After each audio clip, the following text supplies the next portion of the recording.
is that this part of the world that is called the house of war. And of course, when we speak about the house of war, we speak about people that are regarded to be infidels because they are not Muslims. And Allah says to Muhammad, when he sent him with the true religion, that he should overcome all the other religions. Now, when there is a war, it can have also times in which there is no war, where the war ceases. And it happened quite a lot in the relations between Islam and the non-Muslim part of the world. Now, what happens also when within the Islamic territories are people who are not Muslims? What do you do with them? And the answer is very simple. Usually, Islam met either Christians or Jews. These people, although they are regarded to be in a way infidels, they are, on the other hand, people that had a revelation. That's what they are called, the people of the book. And because they are the people of the book, they've got a special position under Islam. They are tolerated people. Now, usually when people speak about tolerance, people get very excited about what a wonderful thing is tolerance. Now, tolerance is not a wonderful thing. Because tolerance is not something which you get because you've got the right to have it. But tolerance is because there is somebody who tolerates you. And he calls the rules. Therefore, Islam, since it is the religion of the elite, of the rulers, it is the ruling religion. If it wants, it can tolerate, and it tolerates the Jews and the Christians. But Jews and Christians must accept the superiority of Islam and the superiority of the Islamic law. There is no way in which you can live under Islam and not accept the superiority of the Islamic law. If something happens and Jews and Christians, or Jews or Christians, establish themselves in a territory which used to be Islamic, once used to be Islamic, like the Spanish today in Spain, this is regarded to be a reverse of history. This is something which is unacceptable. It might be only a temporary thing, but it's unacceptable because any territory which had been conquered by Islam cannot change its status as far as the Islamic law is concerned. Once an Islamic territory, always an Islamic territory. It is connected with Spain, it's connected with Sicily, and it's connected with many other places in Europe itself. Now, if the war continues all the time, the idea is that there is a holy war. This holy war does not have to be only by the sword. Sometimes the sword is not needed. There is a war by the mouth. There is a war by propaganda. There is a war by bringing the message of Islam to the people which Islam regards them to be those who live in the house of war. And once this idea is brought, the idea is adopted, that in fact Islam can be spread not only by the sword but also by the word of the mouth and propaganda. This has been done in few places throughout the world, and it's being done today also. Now, the question is, we have a situation which is the normal situation, is Majid Kaduri right? The normal situation is that there is a permanent war. That's the permanent relations, the permanent war between the house of Islam and the house of war. That's the real situation. War. Usually by the sword. But what happens if Islam finds itself in a situation whereby it cannot fight. There is a reason for it, it cannot fight. The most important reason is that the enemy is too strong. It happened in Islamic history many times. I'll give you one example which everybody knows, the Crusades, the Crusaders. For very, very long periods, Islam found itself in a situation where it could not fight the enemy. Now it accepted its existence, not the jury. Didn't accept the existence of the Crusaders as something which they have got a right to be in a territory which is regarded to be an Islamic territory. But they accepted them as de facto. I remember very well when President Sadat came to this country, and I remember it because at that time I was connected with this business, and he said in a famous speech of his, "We did not accept your existence, now we do." And everybody was very excited about it. And the answer is they should not be excited, because the idea is that you don't fight something which is only in your imagination. If Israel is an imaginary thing, you don't accept it as a fact. So you are fighting something imaginary. And therefore, Islam accepted the fact that there were crusaders in this country.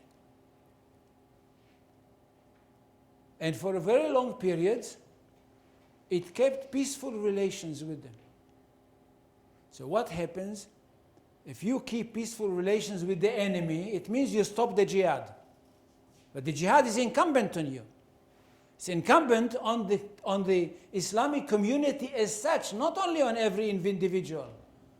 On the Islamic community as such, it is incumbent on the community to fight against the infidel, to fight for the creation of the Islamic empire, for the creation of the Islamic state, to bring the law of God to these territories.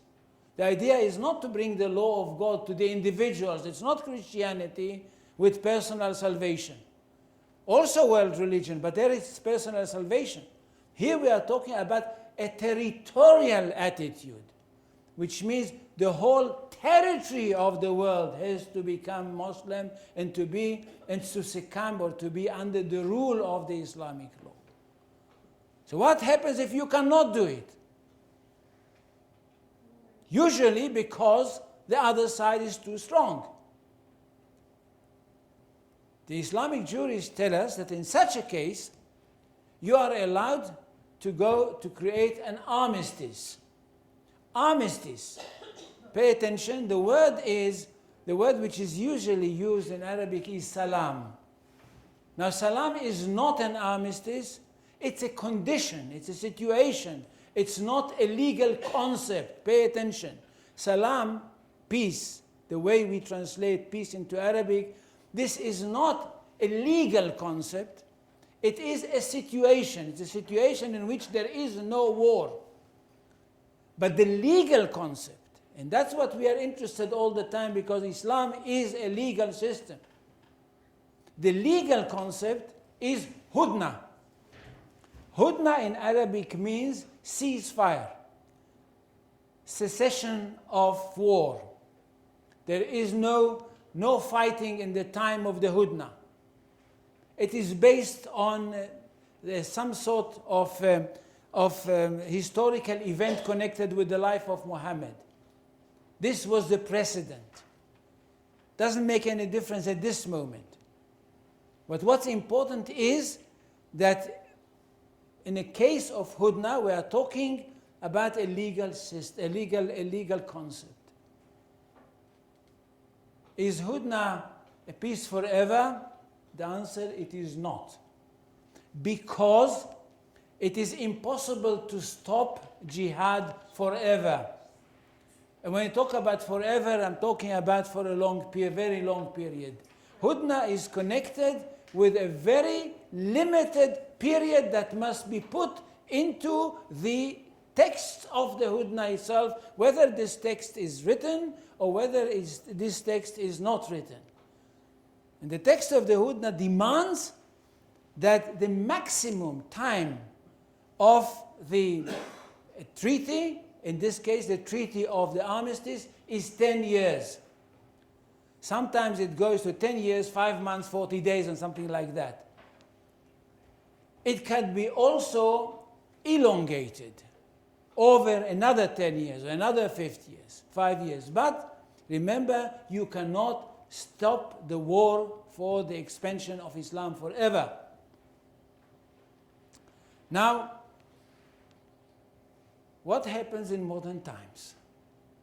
In modern times, we find at least 2 peace agreements in this country, which I'm not so much interested in them, but since we are talking about it, 2 peace agreements which basically are not according to the laws of Islam.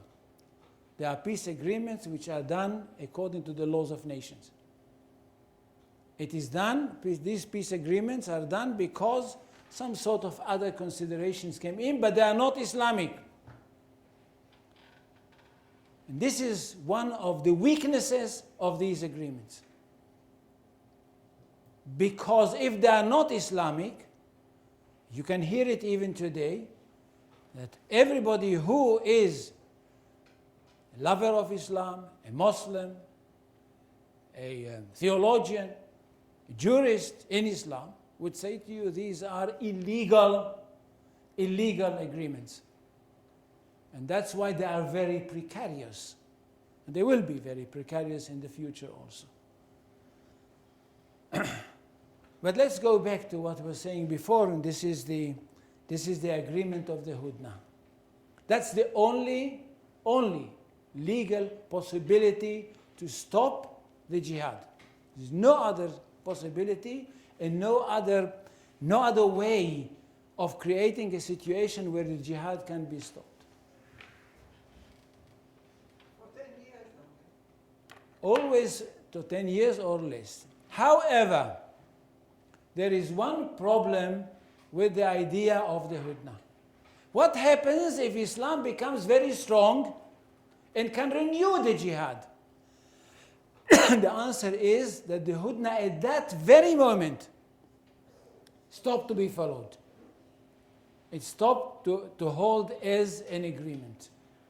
Because in this case, there is no reason whatsoever to stop the holy war, which of course aimed to bring, as I said, the word of God to the world. Now, in a nutshell, I try to bring you the idea of war and peace in Islam. Let me just sum it up for you for 1 second if you didn't pay attention. 1, Islam is a religion that wants to create a world empire. It's not an idea of an imperial idea, but it is part of the religion itself. The world empire is territorial. Remember, territory, not people. People there's not a question of Islamizing the people in these territories. Because Islamization, if a person accepts Islam, it is because God opened his heart to accept Islam, not because somebody convinced him, although to convince people to accept Islam is a very important thing. It's part of some kind of jihad. And this wish to create an Islamic empire can never be stopped, except in one condition, when Islam finds itself in a situation whereby it cannot continue the war. Then he can revert to one thing, to armistice, to ceasefire, and nothing more. There is no possibility whatsoever to create a situation whereby Hudna can stop forever. Thank you. השם, אנחנו רואים כבר ששלום לא יהיה. תודה רבה. Any question? No? Any questions? No. Everything is clear? Yeah, I have one question. When you compare Salah Hadin attitude and I think it was Abd al-Malik that actually conquered and destroyed Crusaders the Kingdom of Jerusalem, I mean, how does it fit to the principle of jihad? Was it changed after the Crusaders war? No, well, but what happened with Saladin, he went into jihad. He also called it, like others at that time, jihad. He succeeded in beating the Crusaders in Hittin. This was 1187. Crusaders remained in this country for another 103 years, and that was with him. But he came into agreement with Richard Lionheart in 1192 near Jaffa, which was the first hudna that he could do at the time. And there were the second very interesting hudna for another 10 years was in 1229 between Al-Malik al-Kamil of Egypt and Friedrich II, the Kaiser, the Emperor of the Holy Roman Empire, in which there was a situation in which the Muslim find themselves that they have to succumb to the wishes of the emperor and even deliver to him Jerusalem. So there was always the minute Islam found itself in a position of weakness, it never went with its head to the wall, never. It always accepted the situation as it is and found the legal reasons where war can be stopped. Yeah. So, what do you think is the solution here? Is there any solution or there is no solution? I always say there is one mistake in negotiating in the Middle East. There is the problem is they come and ask you, said, have you got a solution? And you say, well, that I'm talking about negotiating between the Arabs and, let's say, Israel, or it can be any others. He said, have you got a solution? Have you got a plan? And you want very much peace, and you want peace and quiet. So, no, not us. I mean, I'm talking about and whatever. Everybody wants peace, and nobody wants to go and kill himself. So he said, yes, I've got a plan. My plan is 1, 2, 3, 4, 5, 6, 7. I've been in this game myself. I know what I'm talking about.